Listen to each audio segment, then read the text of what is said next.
STORR Baja 500 2020 was special for a lot of reasons. Number one, with COVID-19, a lot of restrictions were put in place and a lot of the people that were normally with our team that could be with the car are not allowed to be. Contingency was shortened and restrictions were put in place.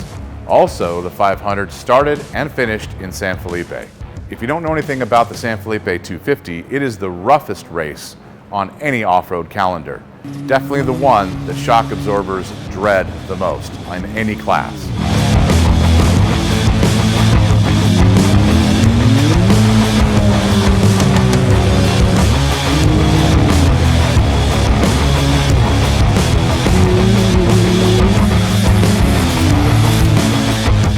Our first half of the race strategy was to kind of relax, pick a spot, pick a rhythm, and let everybody else do their thing. Well, what we found out is by race mile 80, we were in third place. So we maintained that podium spot for the next 110 miles or so until we had a few problems.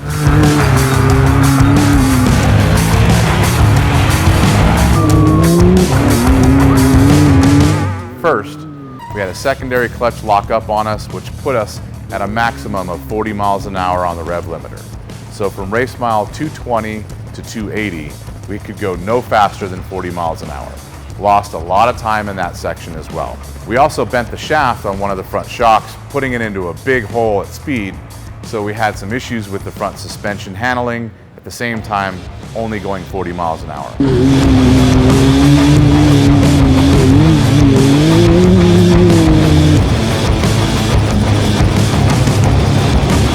When we got to Borrego at race mile 280, which was a scheduled pit stop for us, the crew went to work.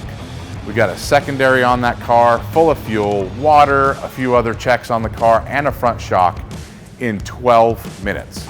For us, as well as any crew, we feel that's pretty much a record and put us right back in contention. When we came into that pit, we felt like we were just gonna finish this race. We left that pit energized, thinking that we might be able to catch second and first place.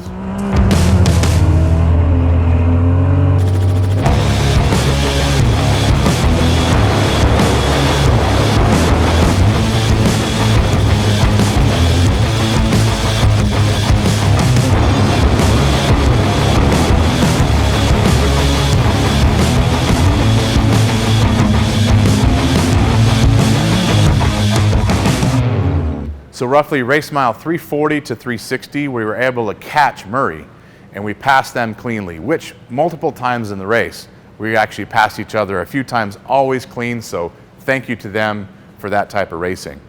And then we kind of set our sights on Matlock, who was in the lead.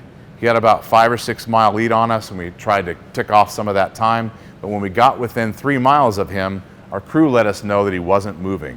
And shortly after that, we passed him while they were on the side fixing their car.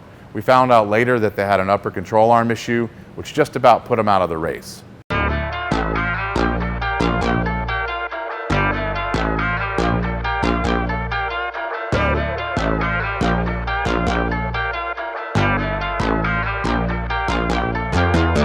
Internally, we were excited knowing that we were in the lead and possibly had the win. Externally, we couldn't talk about it because we didn't want to have a jinx by saying it too early. But we were trying to maintain our lead at least enough distance over the Murrays and then soon to be Burrows by at least the amount of time it would take to change a tire. So we got about a 7 mile lead and kind of maintained that and decided we were just going to carry it to the finish on a relaxed pace that kept us ahead of second place as much as possible. We got a splash of fuel at 451, but at race mile 460, our dreams of winning the race went away. I hit a rock that was buried inside of a sand whoop in the shade, and it took the left front spindle right off the front of the car and flattened the rear tire. So we got out of the car trying to fix it, got passed by Burrows, got passed by Murray, got passed by Chapo Racing before we got the car back fixed. I mean, we knew that our first place was gone, and that was upsetting, but no matter what, we want to finish every single time. So the team ran a spindle out to us, we got the car fixed and back on the road and just brought it to the finish, which was only 20 or 30 miles left in the race. And we ended up with a 6th place finish, which we are very, very proud. And our crew is the main reason why we were able to do this. That 12-minute pit stop was huge. The team being able to run parts out to us after I had hit that rock was huge, and we wanted to finish no matter what it took, and we were able to do that.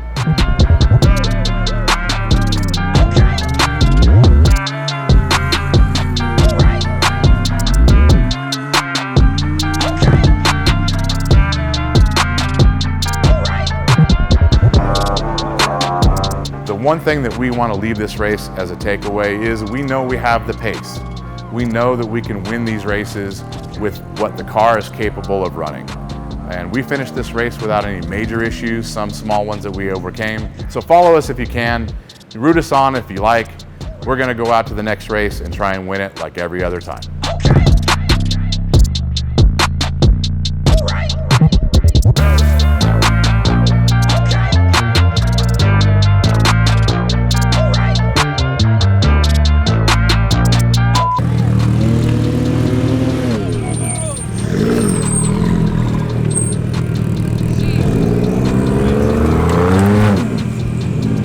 Hey man. Hey man. Hey. Dude, I can get so close to you. Oh. Oh man. Oh man. Damn. Look at my nose. Yeah. You got a pretty gnarly Sharpie? booger in there. Jason! Hello. Ooh. Luis looking at Jason like he wants to f him. 12. I think it'd be cool. Oh, they did good. Oh! Oh! Yeah, they got it. I see you, Darren. Shaking that. Good job, Luis.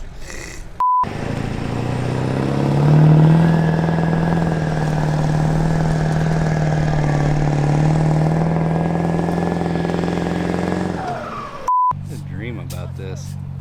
Some deja vu. Look at this dude go. Holy f, man.